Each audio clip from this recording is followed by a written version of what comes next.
Good morning, QC managers, and welcome to the QC Collective. My name's Renee, My name's Greg. and we're excited to have you today. Today, we want to talk about organization, and one of the very most important habits of a successful QC manager. Whew, we got some lessons learned there. I've written blogs on it, I talk about it all the time. People ask me quite often what the most important asset to a QC manager is, and it's organization, and it starts from the top down. I don't care what type of organization you do, what type of filing system you do. We do have standard forms and file lists that we have found that works really well for us throughout the years. Whether it's hard copy or digital. And that's in our QC digital package that you guys can purchase. But if you've got your own system and it's working for you, then roll with it. It just needs to be a system, and it needs to be kept up. So it needs to be a system that's easy for you guys to keep up. And we're talking everything from binders to files on site to your electronic files, and it has to be accessible. So your system has to be at least some common sense accessible, because PMs, superintendents, anybody and everyone there that's part of your project team needs to be able to access those files at any time.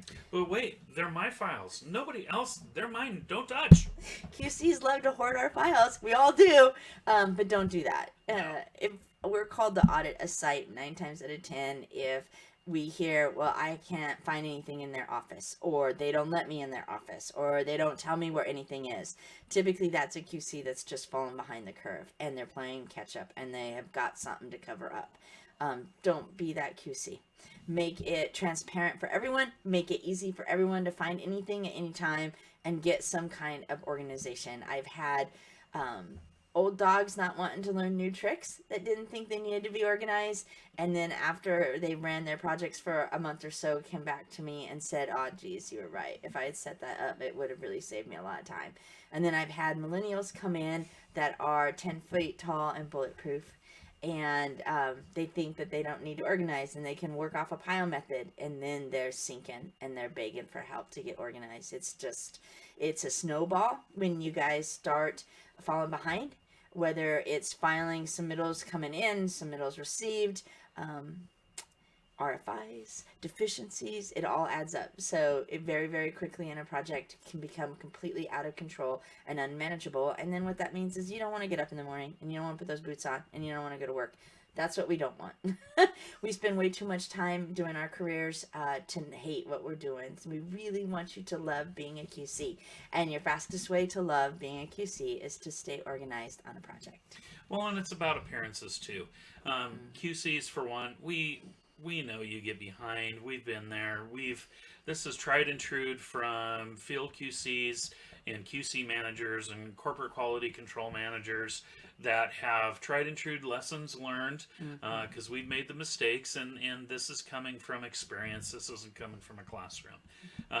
We know that you get buried. You might get 40 submittals back in a day and 3 RFIs, and oh my God, what am I going to do? I don't have time to file it. Crazy people, what are you talking about?